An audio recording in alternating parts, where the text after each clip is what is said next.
Hello, and today in the lecture we are going to be covering Chapter 4 in the Giancoli textbook, which is on capacitance and capacitors. And capacitors are elements in a circuit. So you put them into a circuit, and when a potential difference is run across the capacitor, charge builds up on the capacitor and is stored. And when you store charge in a capacitor, you're also storing energy. And so that's something we're going to talk about a little bit today as well. So let's begin with the basics of capacitance. So a capacitor, and some of you who are electrical engineering majors may already know this, it consists of two conducting objects separated by a short distance. The geometry involved can vary. There are different ways to make capacitors, and we'll talk about a few of them. And so when a potential difference, again, when you have a voltage, when you have some sort of potential difference so that a current is moving in the circuit to where the capacitor is, that the charges will build up on one side, or the negative charges will build up on one side, and the positive charges will build up on the other side.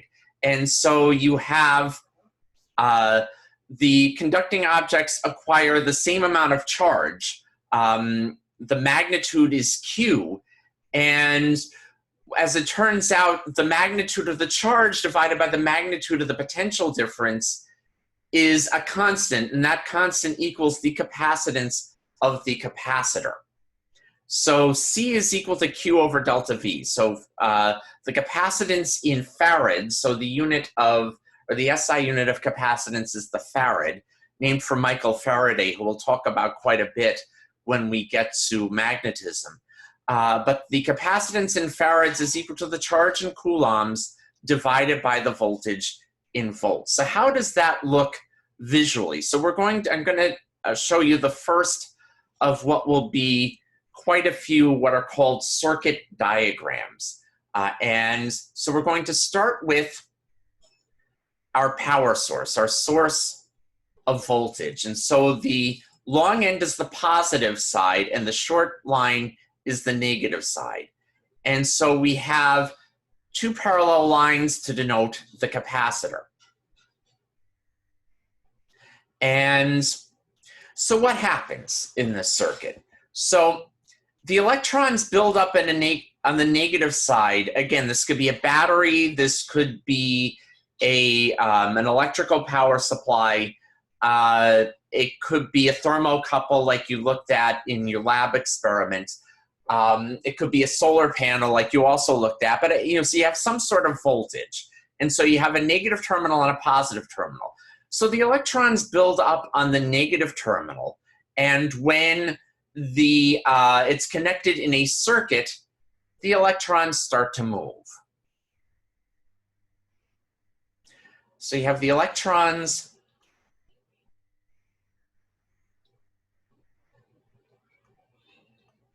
move away from the negative terminal of the power supply.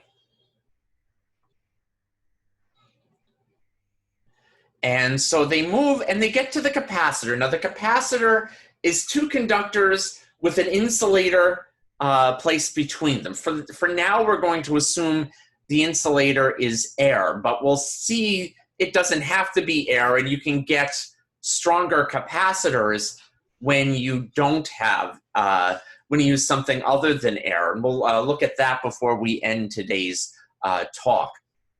So we have the electrons, they get to the capacitor, and so you have a buildup of negative charges on the side of the capacitor that's facing the negative terminal of the power supply. Now, these electrons, because there's an insulating space between the two conducting sheets, the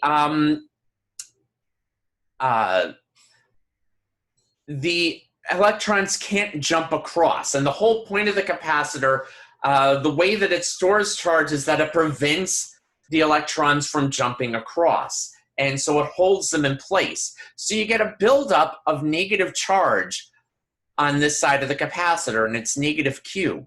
Now, these electrons can't jump across, but they can repel electrons that are on the other side. Remember, negative charges repel other negative charges. So what happens is you have electrons getting repelled,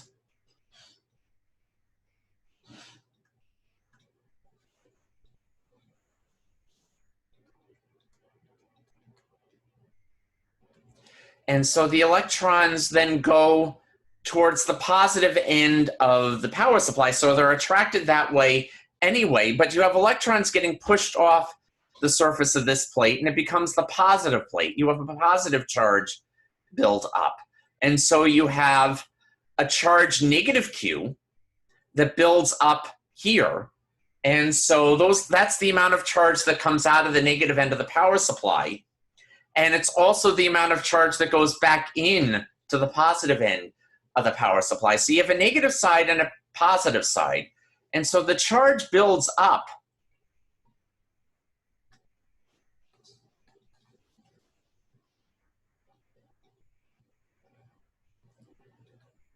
until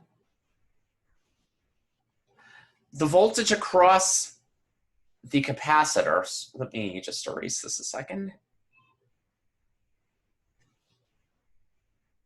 until the voltage across the capacitor, which equals the charge divided by C, equals the voltage coming out of the power supply. So it equals delta V. So as the charge builds up in the capacitor, the voltage across the capacitor builds up until it equals the voltage that's being fed in to the capacitor from the power supply or from whatever branch of the circuit if it's a more complicated circuit than this. So, as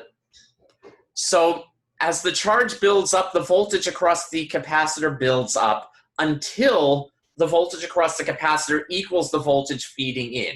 And at that point, you've reached equilibrium, and there's no longer any charge moving in the circuit. There's no longer any current moving through the circuit is what that also means. But we'll talk more about that when we get to chapter 25.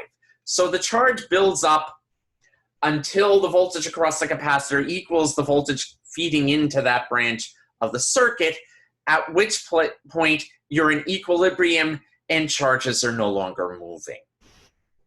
Now, if there is no or negligible amount of resistance in the circuit, so it's just regular wires in the capacitor, the process will happen more or less instantaneously. If there is some resistance, it will take time, for a measurable amount of time, for the charge to build up.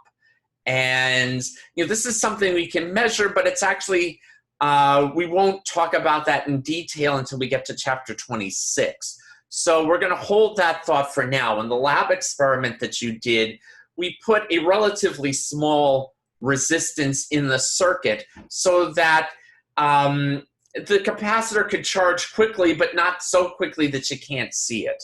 And but we'll talk about how to analyze the time involved in a different experiment. So that's the basics of how capacitors work.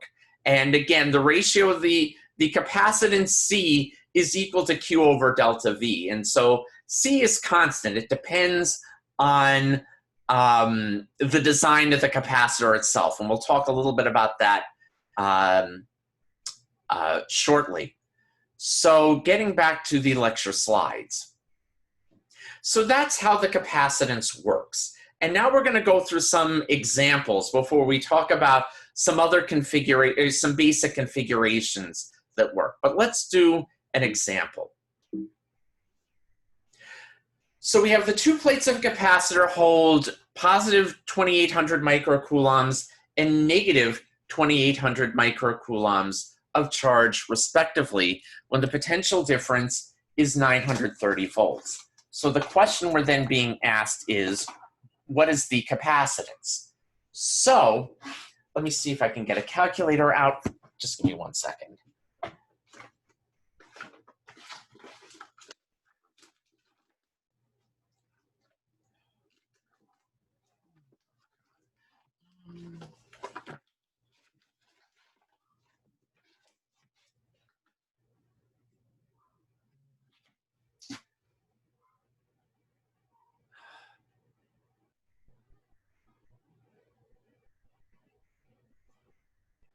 Okay, I apologize for that little delay.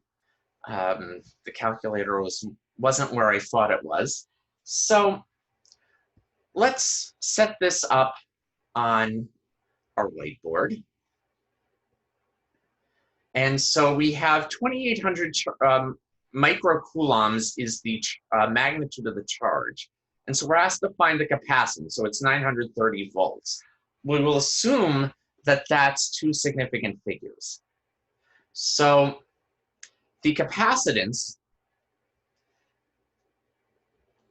is equal to the magnitude of the charge divided by the magnitude of the voltage. And so you can put absolute value signs over them if you want. So we'll write that as 2,800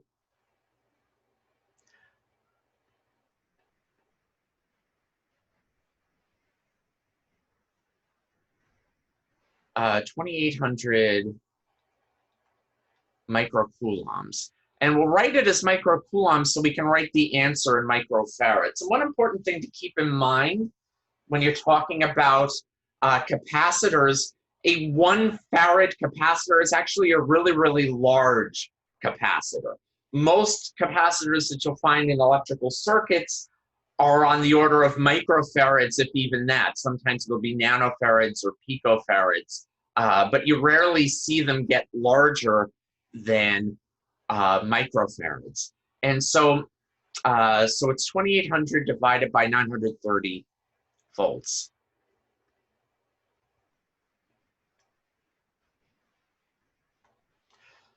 And so, and we'll do this to two significant figures. And so what you get is 3.0 microfarads. And so if you leave the charge in microcoulombs and the voltage in volts, or the potential difference in volts, you'll get your answer in microfarads. And microfarads tend to be a more convenient unit to write things when you're talking about capacitance than farads themselves. So keep that in mind. So it's a little bit of a trick that makes writing the problem out a little bit simpler. But that's a basic example about how capacitance works. So now we're going to start to talk about some configurations. And we will start with the parallel plate capacitor. And this is the most basic, and it's the simplest mathematically. It doesn't involve calculus, and ultimately the reason it doesn't involve calculus is because the electric field is uniform between the two plates. So we have two functionally infinite conducting sheets, one of which has a positive charge, one of which has a negative charge, and we're going to evaluate the capacitance of those two infinite conducting sheets. And the answer we'll get is what you see here, that C is equal to epsilon naught. Again, epsilon naught is 8.85 times 10 to the negative 12 coulombs squared per Newton meter squared. And that's called the permittivity of free space. So how do we get that number? So let's go back to the whiteboard, and we'll assume two infinite sheets. So we will draw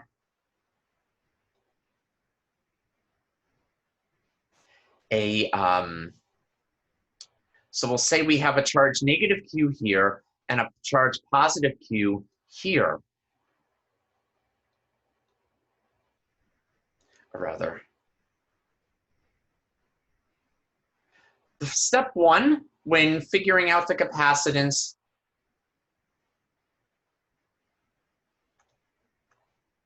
figure out E.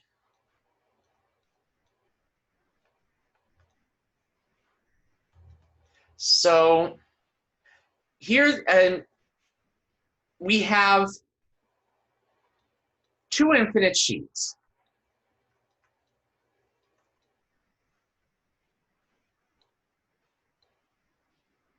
And so for the negative charge, oh, I drew it exactly wrong. The electric field is going to point into the negative charge.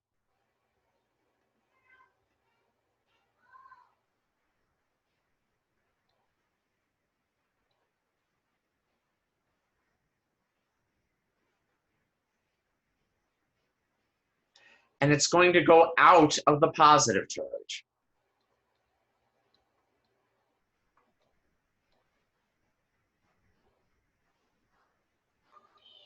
Now, the same magnitude charge builds up on both, so the same magnitude electric field is going to result from both, so that the electric field, or the magnitude of the electric field due to the negative sheet, is equal to sigma over 2 epsilon naught. Now, sigma is charge per unit area, so Q divided by A. And A is an arbitrary size. We're assuming it's large enough that for nearly the full width of the sheets, the full area of the sheets, the edge effects don't matter. And so that's also equal to E plus, the electric field due to the positive side. Now, to the left of the two sheets, E minus points to the right and E plus points to the left. They'll cancel each other out. The electric field is 0. So to the left, E total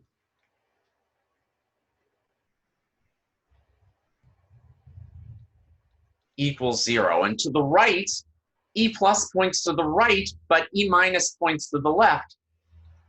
So E total equals 0 to the right as well. But inside, they both point to the left.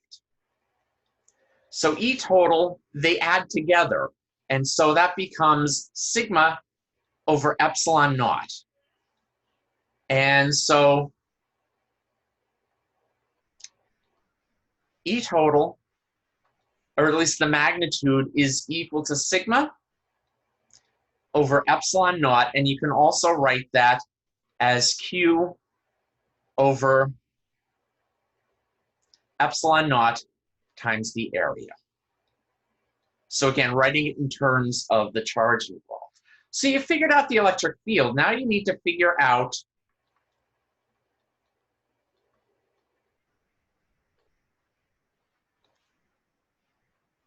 the potential difference going from negative to positive.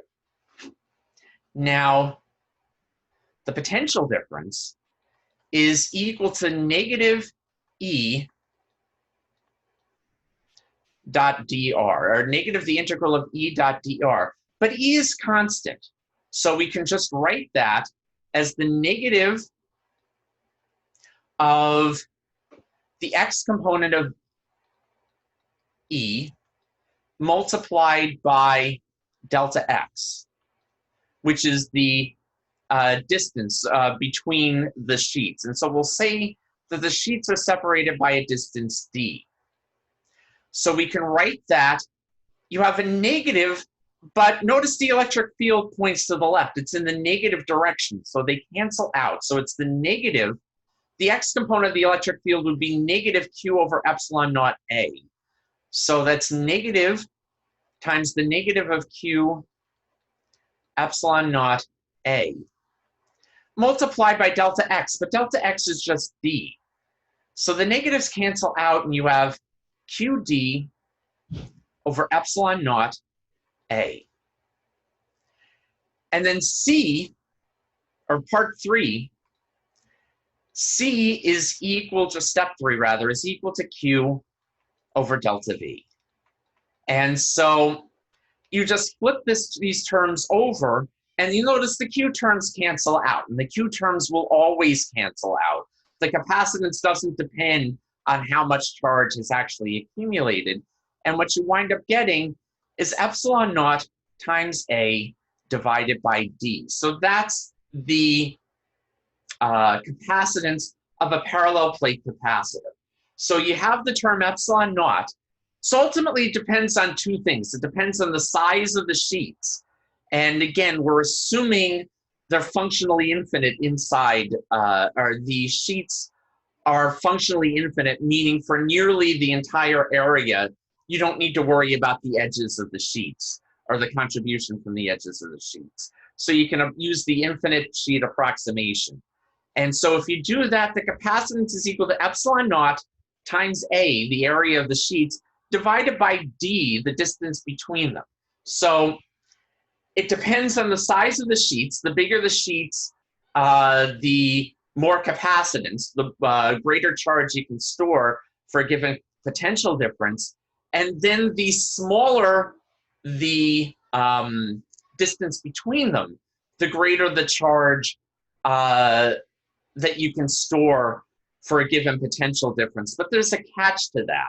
There's a practical limit to how close you can get the sheets together before the electric field, QD over epsilon, or rather Q over epsilon naught A, that electric field gets stronger with distance, the closer you put the sheets together.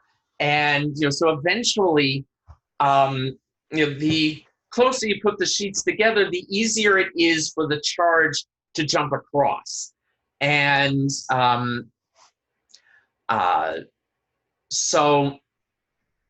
if you exceed that limit, you get the plates too close together, the electrons will start jumping from the negative sheet to the positive sheet. And once you have that, then the capacitor breaks down. So there's a practical limit to how close you can get the sheets before the capacitor breaks down. So there's basically a limit to how much charge you can store. And if you increase delta V, you're also increasing the electric field. So for a given charge, or so if you increase, if you increase Q, for a given configuration, eventually the electric field inside will reach a point where the breakdown happens. So there are a couple of practical limits to how big a capacitance you can make, and that applies universally. So this is the simplest configuration. I will show you two more configurations. These are going to require integration. So you need to be a little bit careful with figuring these out. But before I do that, we'll do one more example. So to make a 0.40 microfarad capacitor, what area must the plates have if they are to be separated by a 2.8 millimeter air gap? So you're just applying the formula.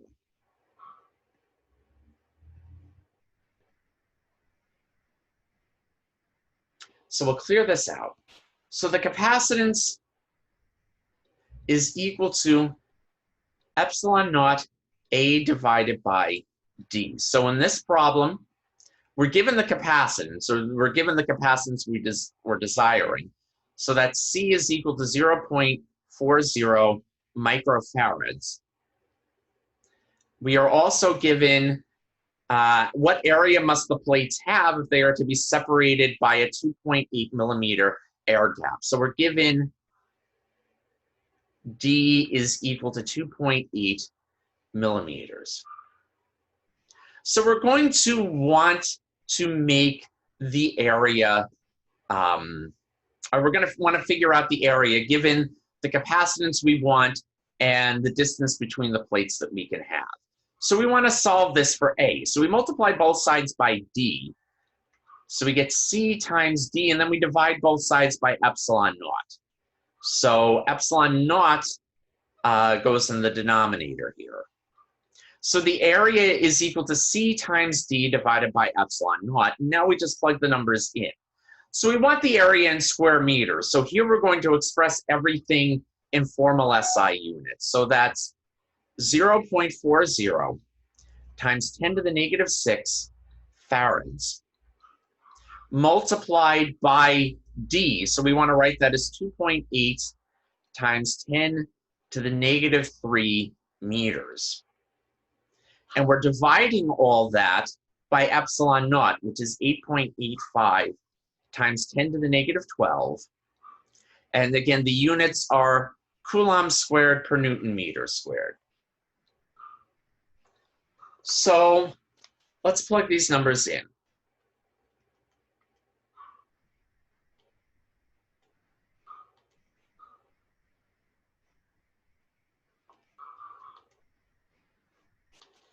And what you get is, to two significant figures, 130 square meters. That's a really, really large number. You're talking about really, really big sheets in that case. And obviously, electrical appliances don't have capacitors with that, with those dimensions. So there have to be other things that go on to make that you need to take into consideration if you want to make a capacitor of a compact enough size that is suitable for your electrical appliance purposes or your electrical purposes. So with that, let's go on to some different capacitor configurations. So we are going to look first at a cylindrical capacitor. So you have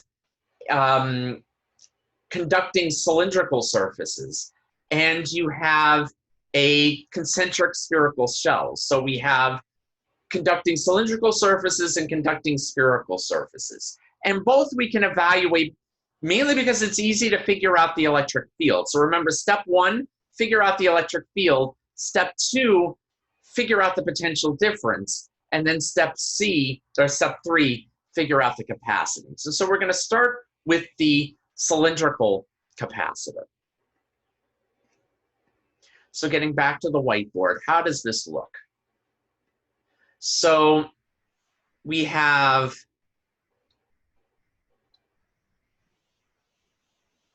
our cylindrical, our outer cylinder, and we have our inner cylinder. And so we have the inner cylinder has a radius A.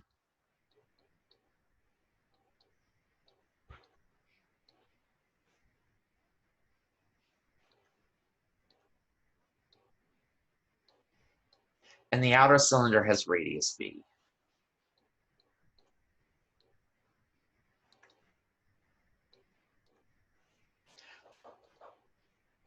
So again, this first step is to figure out the electric field. Well, we can use Gauss's law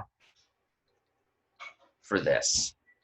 So we will put the positive Q on the outer cylinder and negative Q on the inner cylinder. And so we can draw a Gaussian cylinder of a radius between A and B. So, from Gauss's law, if you're outside the inner cylinder, then the electric field is basically the same that it would be as if it was a line charge that you get between the cylinders.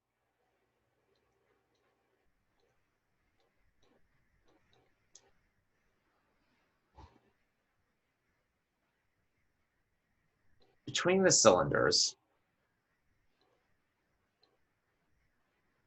the electric field, and it's going to be negative because it's pointing from positive towards negative. So it's pointing in the way we've drawn it.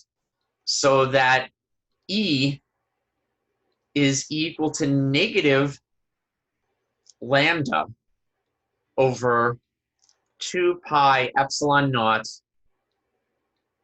R, where R is between, and it's going to be in the R hat direction. So it's pointing directly in to the center of the cylinder or to the axis of the cylinder. And we can write that as negative Q over 2 pi epsilon naught L times R. So remember, lambda is charge per unit length. So again, we're assuming it's functionally infinite in the sense that the edges, for nearly the full length of the cylinder, the edges don't matter. And so, but still, in practice, it's going to have a finite length L, the cylinder. And so we'll close up this cylinder to denote that. So the electric field, unless you're close to the edge, is going to be negative Q over 2 pi epsilon naught times L over R, where again, lambda is charge per unit length, which is Q divided by L.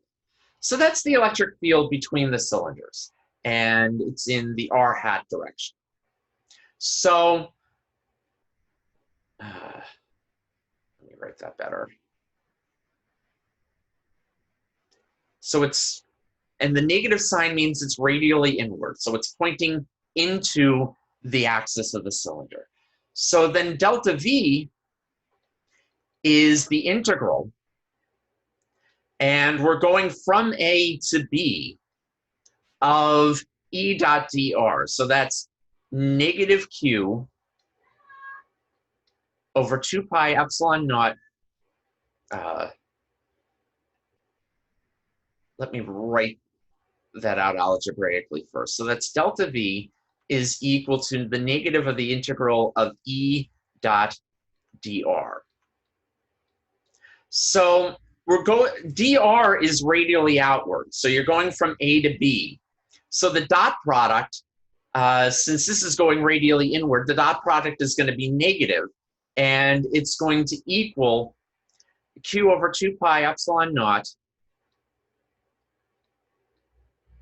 L R, and then this, you're just dr from this. So E dot dr. So they're in directly opposite directions to each other. So the dot product is negative, and the negatives will cancel out. So we have the negatives cancel out. We can bring all the constant terms to the outside of the equation. So that's 2Q over 2 pi epsilon naught L.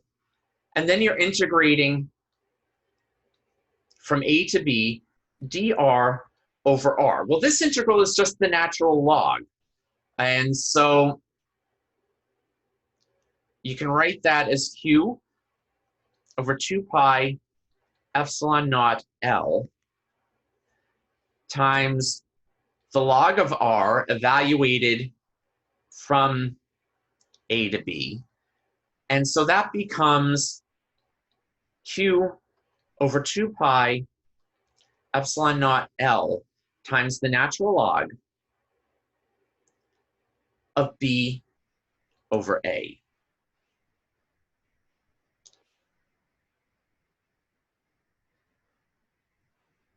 So again, you have the distance coming into play.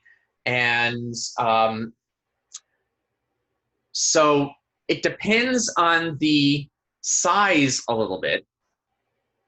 That, you know, the longer L, you would actually decrease the capacitance in that case. So it does depend on size, but it also depends on the ratio of B to A, so that the, why do I think I'm doing something? All right, so this is the voltage. So Q over 2 pi epsilon naught L times the natural log of B over A. So that's the potential difference going from A to B. So you want the capacitance, which is Q over delta V. Again, the Q terms cancel out.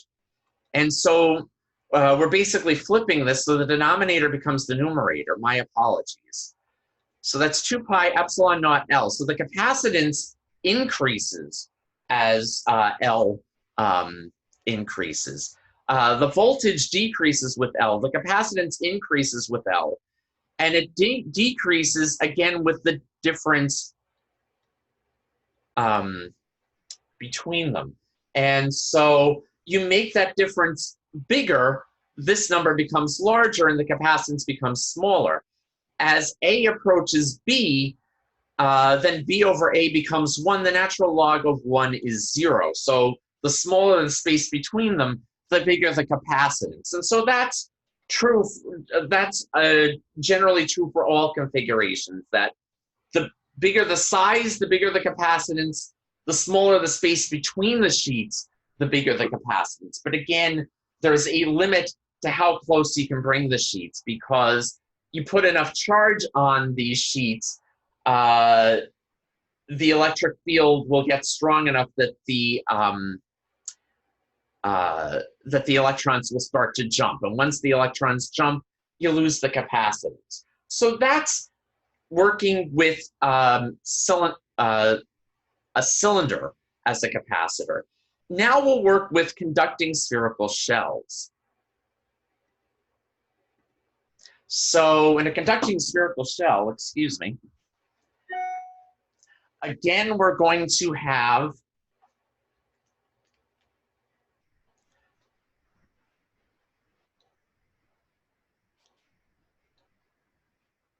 an inner shell of radius A and an outer shell of radius B. And so the first thing you want to do is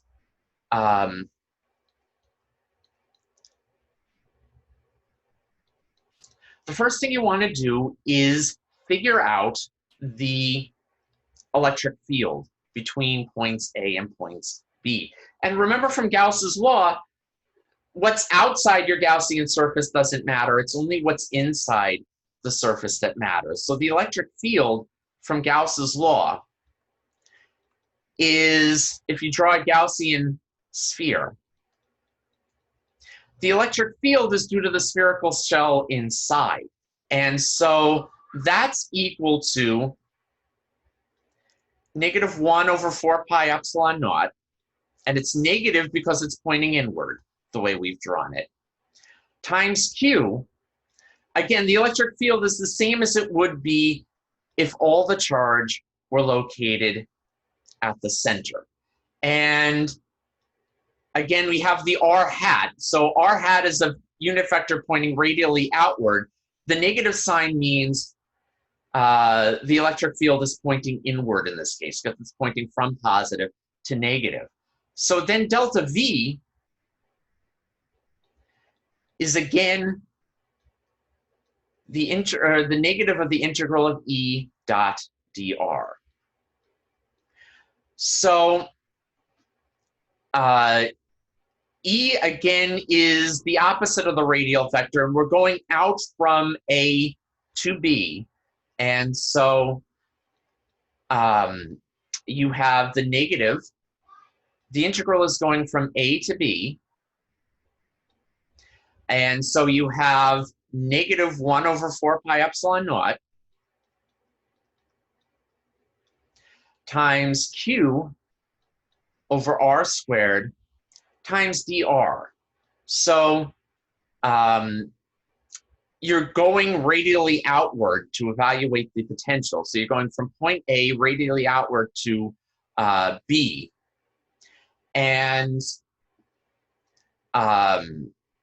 again, you have the negative on the outside, but you have a negative on the inside. So the negatives cancel out. So you have from A to B, well, let's do the constants first before we get to the integral. So you have Q over 4 pi epsilon naught. And then you're integrating from A to B, dr over r squared. And so that becomes, so again, Q over 4 pi epsilon naught, dr over r squared. So that's r to the -2 dr. That becomes r to the -1 over -1. So just to show you this, 1 over r squared or actually we'll make it dr over r squared, is the same as r to the negative 2 dr, which becomes r to the negative 1 over negative 1, which we can write as negative 1 over r.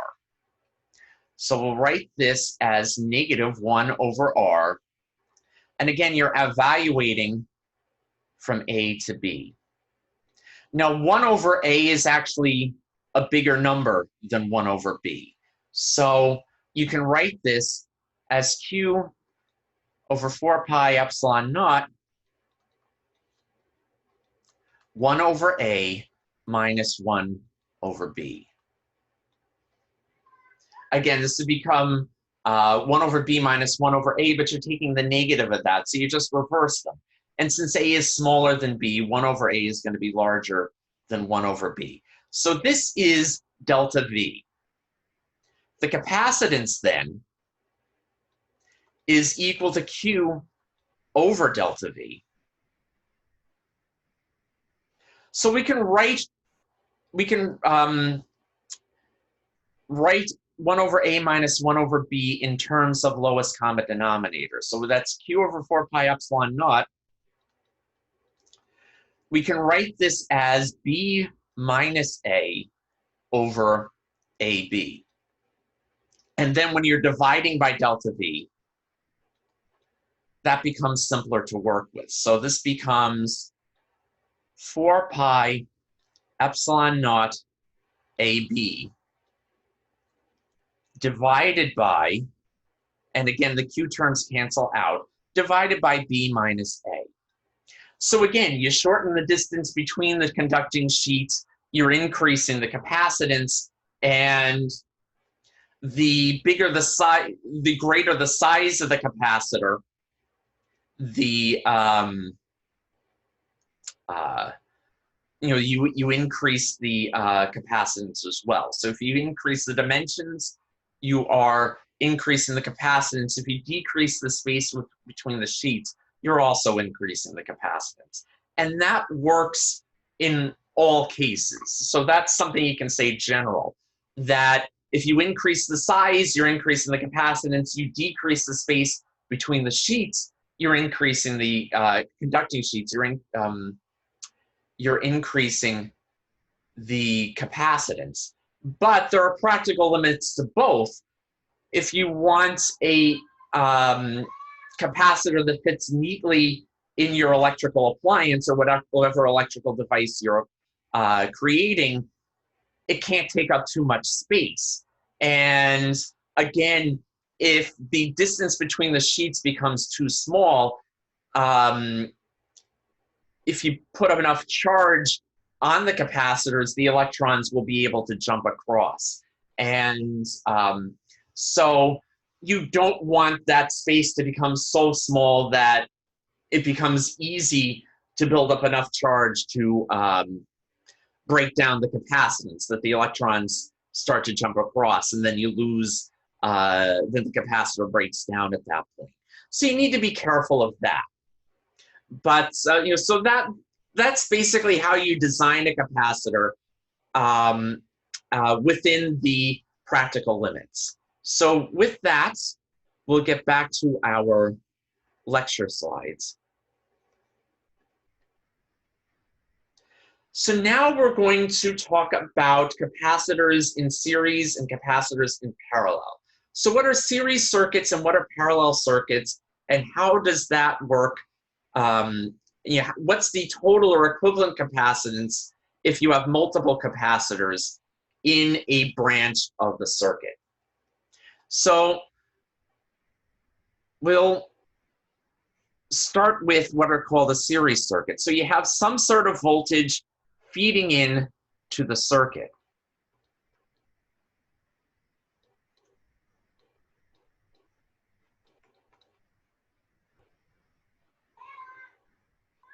So you have C1, C2, and possibly C3, C4, C5, and so on, connected in series with each other.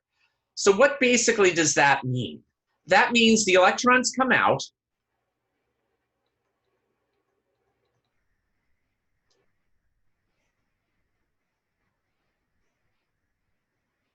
and they get to the capacitors, and so the side that's facing the negative terminal gets a charge negative Q, just like before, and you have a charge positive Q building up on the other side.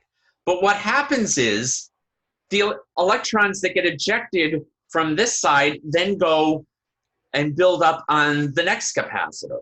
So that gets a charge negative Q on the side facing the negative terminal, and a charge positive Q on the side facing the positive terminal. And again, the electrons get kicked out, and so you have a charge negative Q built up here. The same amount of charge builds in a series circuit or in a series branch of the circuit builds up on all the capacitors that are connected in series. And so you get the same charge Q on all the capacitors for however many there are. And then the whatever electrons are ejected from C1 go all the way back to the positive end of the power supply. So you have the same charge on all three, on all the capacitors. And so each capacitor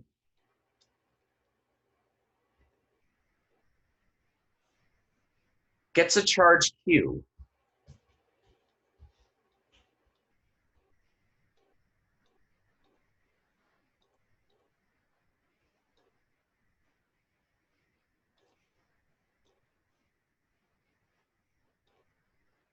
Gets a charge Q that is equal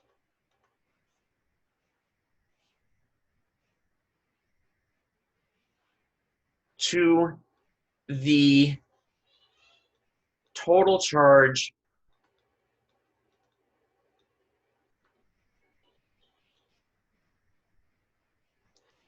entering that branch of the circuit. So in this case, we just have a power supply. So whatever voltage is feeding in, there's going to be a charge that comes with it. So that is equal to the total charge entering the circuit, or the branch of the circuit.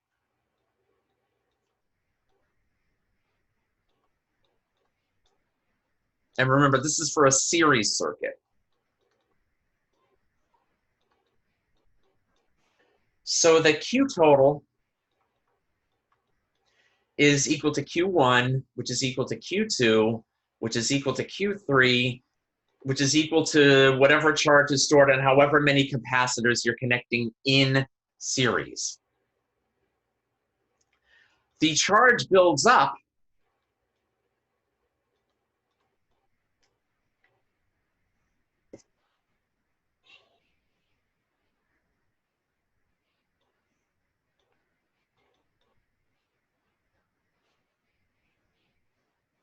until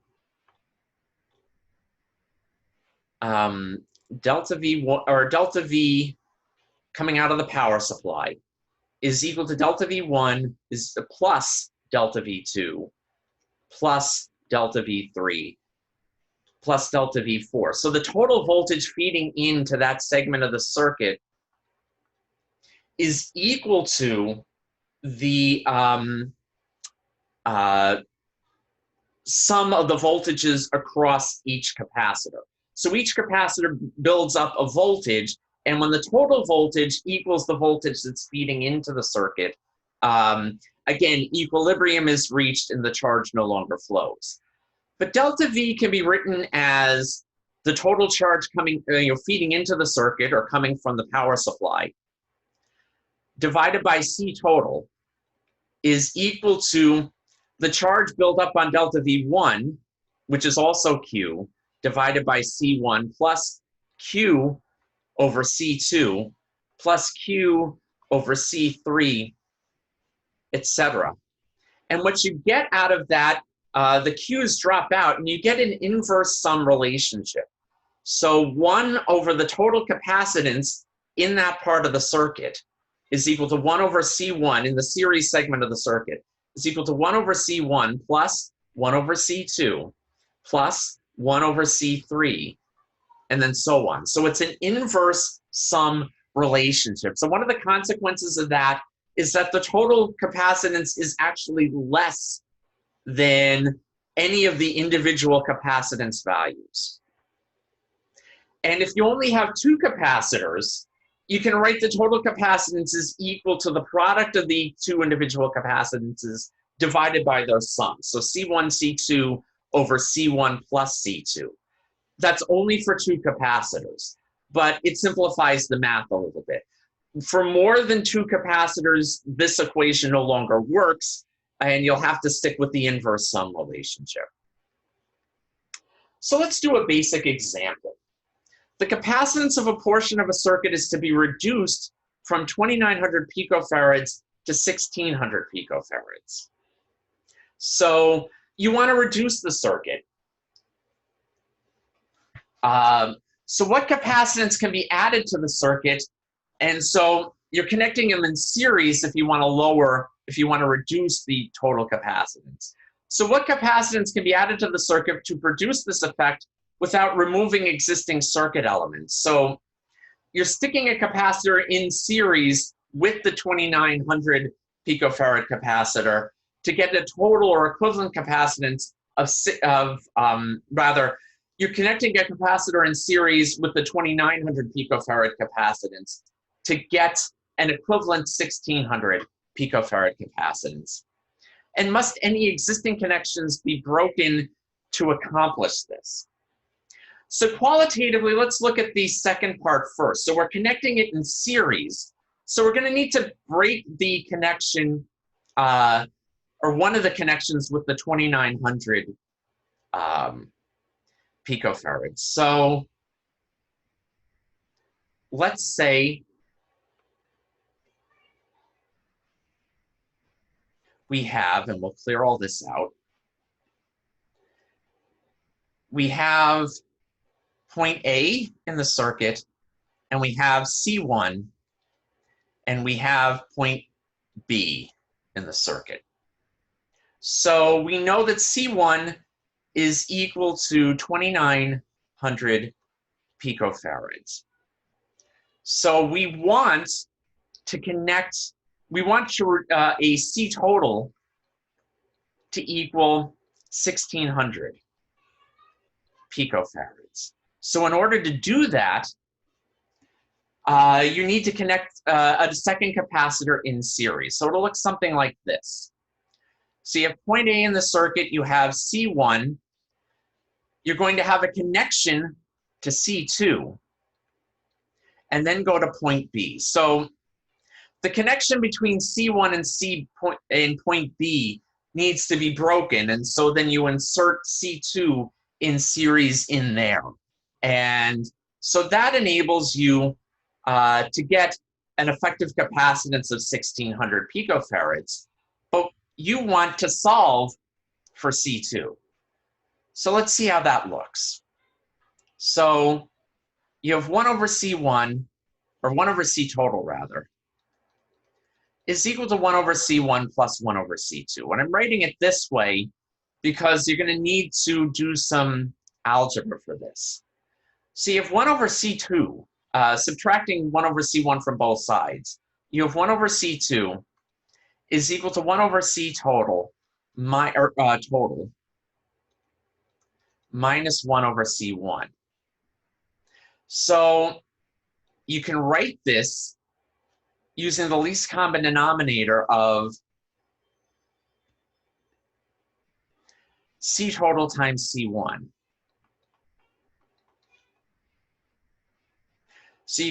Times C1. So you get C1 minus C total in the numerator here. But we want to solve for C2, so we invert this. We invert the equation. And so we get C total times C1 divided by C1 minus C total. And now we can solve for that. We can leave this in units of picofarads because everything is going to wind up in picofarads. So we have 1,600 picofarads times 2,900 picofarads. And you're dividing that by C1 minus C total. So that's 2,900 minus 1600, that becomes 1300 picofarads. So now you plug all those numbers in, and what do you get out? So it's 1600 times 2900. And you're dividing that by 1300, which is the difference between the two. And that gives you, to two significant figures, expressing your answer to the nearest 100 picofarads, that gives you 3600 picofarads. So again, it's larger than C1, and they're both larger than C total. But that makes it possible to reduce the total capacitance to 1600 picofarads. And sometimes you want to do that. Sometimes you want a circuit where the capacitance is smaller than either of the capacitors that you have, or any of the capacitors that you have.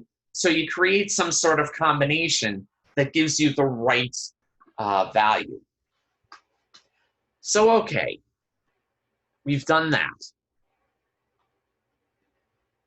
So now we're going to go on to, from capacitors in series to capacitors in parallel. So in capacitors in the series segment, the circuit never branches. It goes all the way through, and so like the charge gets to one capacitor, and then charge goes from that capacitor to the next capacitor, and charge goes from that capacitor to the next capacitor for as many capacitors as you have.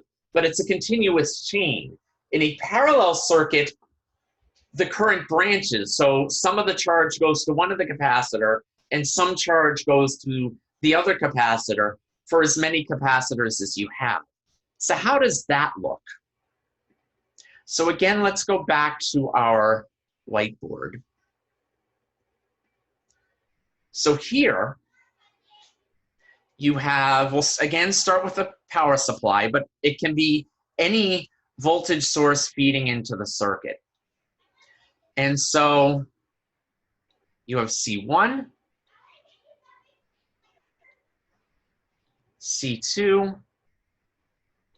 C3, and we can go on from there for as many capacitors as you'd like. But they're connected in parallel.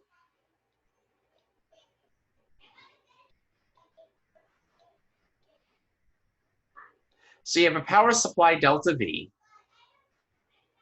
So again, the electrons come out, but they get to what's called a junction, and they split. So some electrons go up to C1, some electrons go to C2, and some electrons go to C3. So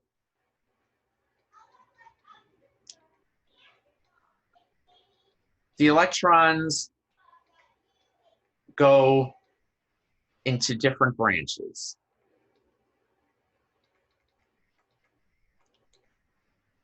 So when the capacitors are connected in parallel, they don't each get, or don't necessarily each get, the same amount of charge. If they were all the same value capacitance, they would, but in general, that's not going to be the case. What happens is the total charge coming or feeding in from the circuit is equal to the charge that builds up on the first capacitor plus the charge that builds up on the second capacitor plus the charge that builds up on the third capacitor, and so on and so on. So the total charge is equal to the sum of the charges that build up on each capacitor, and the total charge is what's feeding into that segment of the circuit, or in this case, coming from the power supply. So again, charge builds up until the potential difference coming across the power supply. Now, for each branch, the potential difference that builds up has to equal the potential difference that feeds into it. So you have a charge, a total charge that's feeding in, and you have a total potential difference that's feeding in. In series circuits, the total charge that's feeding in is the total charge that builds up on each capacitor. But the charge builds up until the sum of the potential differences equals the potential difference that feeds in. In a parallel circuit, the potential difference that, or rather the total charge that builds that feeds in is equal to the sum of the charges that builds up in the capacitor. But the total potential difference that feeds in is equal to the potential difference across each branch. So the charge builds up on C1 until its potential difference equals the potential difference that feeds in. The charge that builds up on C2 is equal to the potential difference that builds up until the potential difference across C2 is equal to what feeds in. And so it's equal to delta V3 as well, and so on. And this is for a parallel circuit or a parallel segment in a circuit. So Q, the charge, is equal to C times delta V. So you can write Q total as being equal to C total delta V total,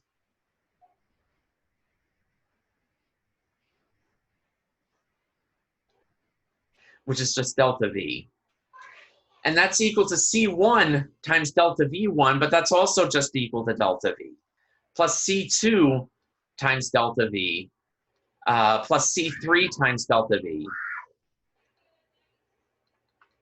and going on and on. But notice the delta V terms cancel out. So the relationship between the total capacitance and the individual capacitances is much simpler for a parallel circuit. That C total is equal to C1 plus C2 plus C3, and so on for as many capacitors that are connected in parallel as you can do. So, getting back to our slide.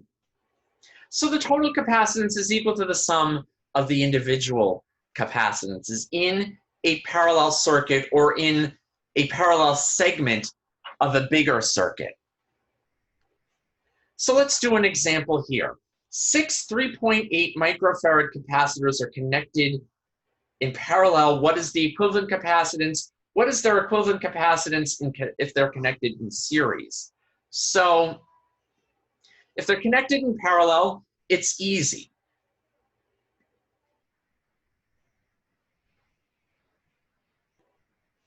So in parallel,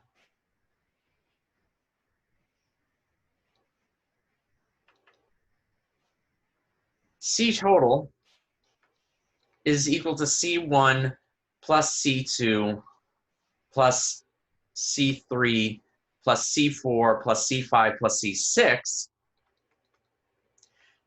But since they're the same capacitance, you can write that as 6 times C6, or 6 times 3.8 microfarads. And that equals, it was 3.8, correct? Yes, 3.8 microfarads. That's equal to 22.8 microfarads.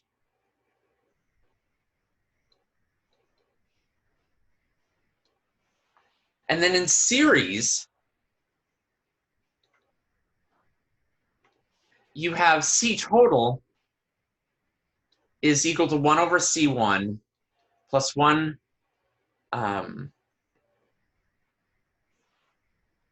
plus 1 over C2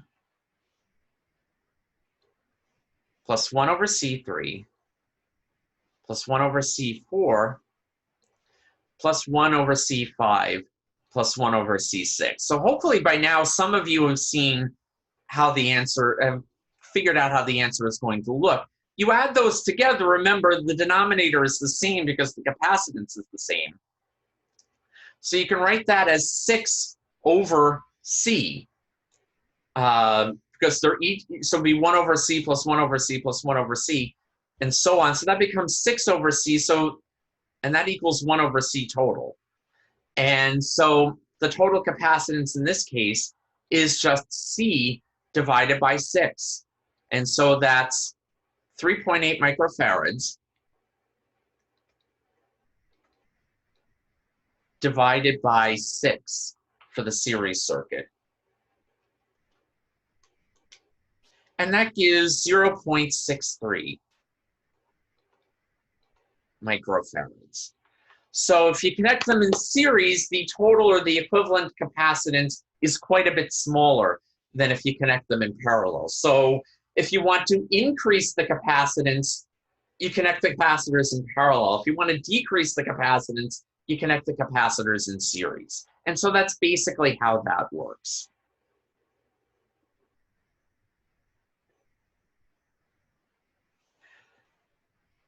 So now we're moving on to energy storage. And in physics, everything comes back to energy. And when you store charge in a capacitor, you're storing energy in the capacitor. You're basically doing work to build the charges up on the capacitor.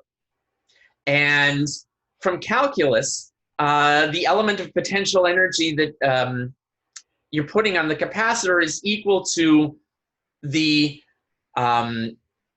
charge on the capacitor multiplied by the differential element of potential. But the potential across the capacitor is the charge divided by the constant. So, or dV is equal to dQ divided by C. And again, C is a constant.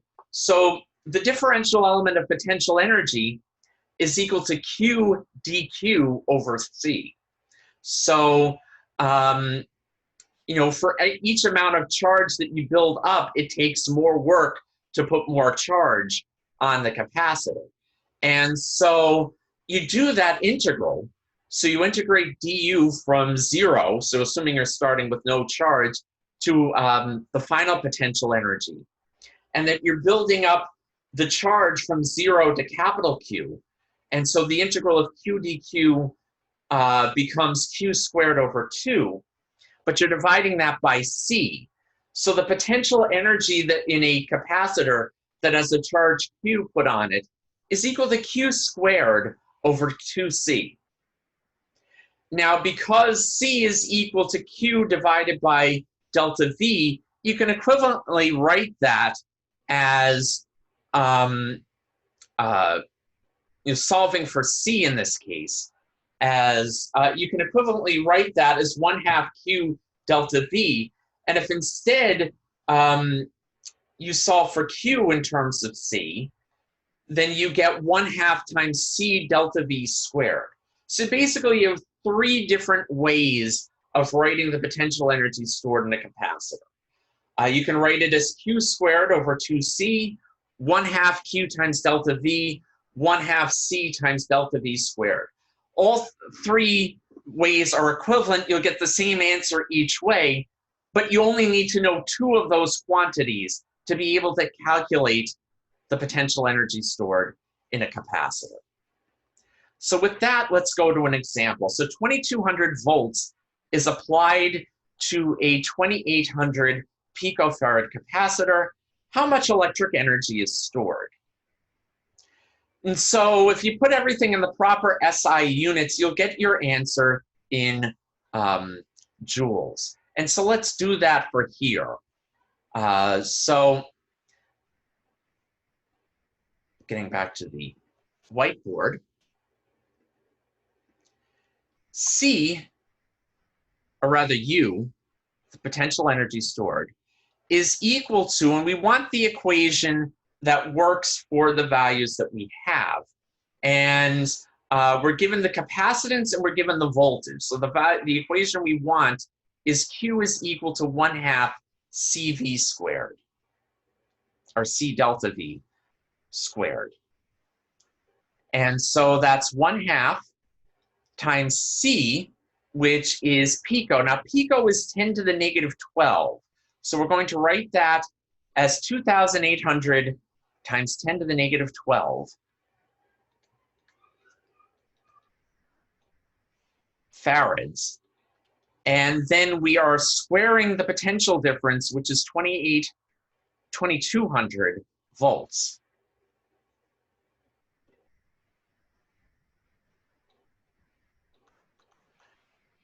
And we're squaring that, and we want to see how many joules that comes to.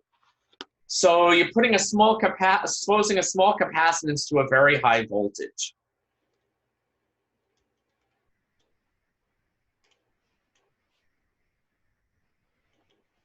And when you put all those numbers together, you get to two significant figures, 6.8 times 10 to the negative 3 joules, or if you prefer, 6.8 millijoules. So that's a fairly small amount of energy, but that's a reasonable amount of energy to store in a circuit with an individual capacitor. So, getting back to our lecture slides, that's how you store energy in a capacitor.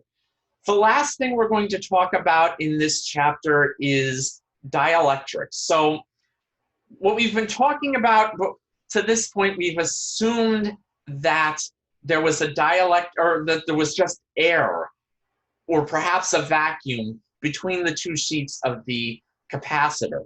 But you can store, or you can place what's called a dielectric, which is a better insulating substance than air, that makes it even harder for the electrons to jump between them. So you can store, build up more charge on the capacitor for a given potential difference.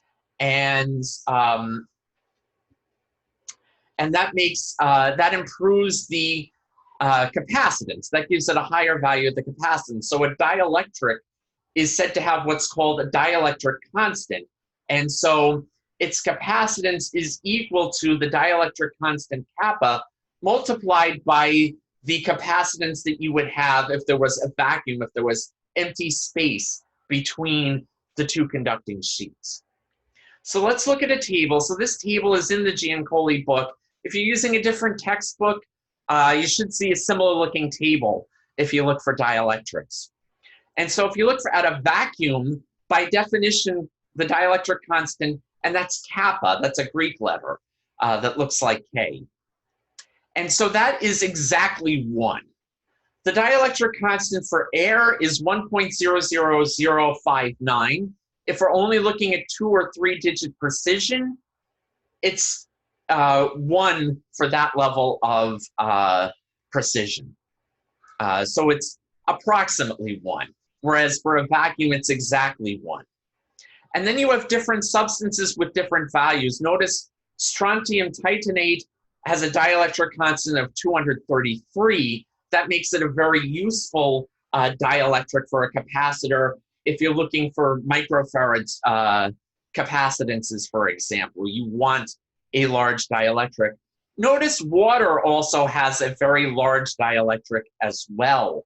And this is pure water as opposed to salt water, or water that has some sort of ionic compound dissolved in it. But water has a dielectric constant of 80, which means if it's exposed to a current-carrying wire, if it's exposed to a live wire, it becomes a pretty sizable capacitor and can store quite a bit of charge. And so if you come in contact with the water that's become a fairly sizable capacitor, that can be quite dangerous. And so that's something you need to be careful about. And then you have the dielectric strength of the capacitance, or the dielectric, and that's times 10 to the 6 volts per meter. So that's the strength of the electric field.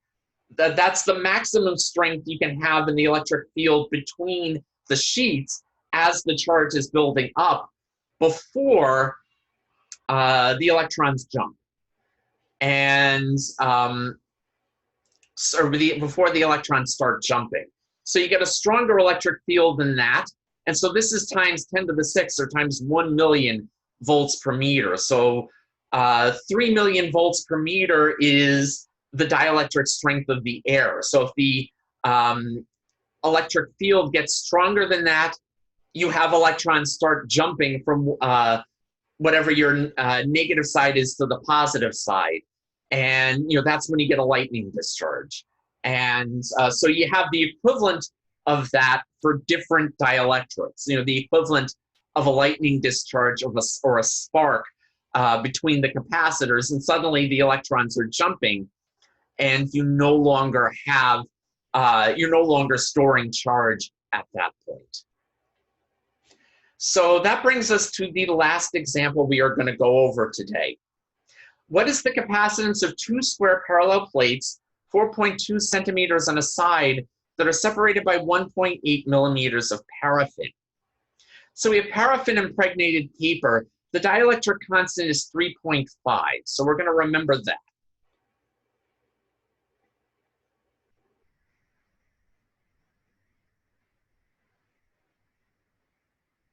And get back to the whiteboard one last time. So kappa is 3.5 because it's paraffin.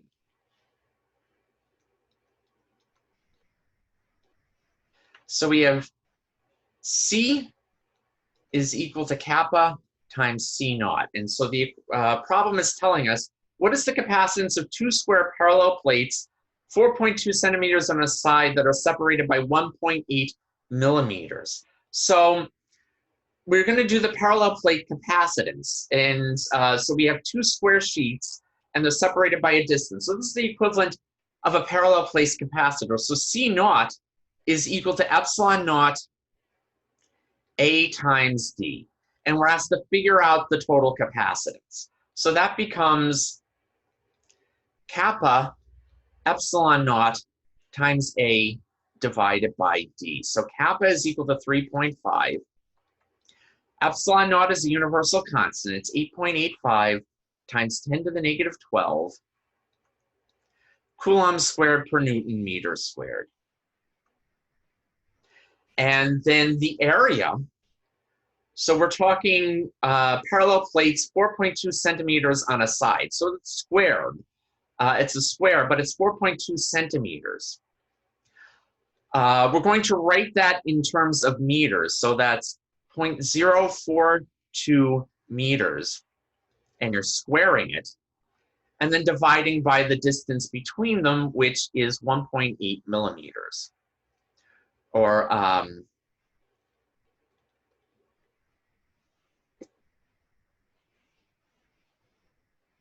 0.0018 meters. So you want everything in SI units so that the answer you get out is in farads.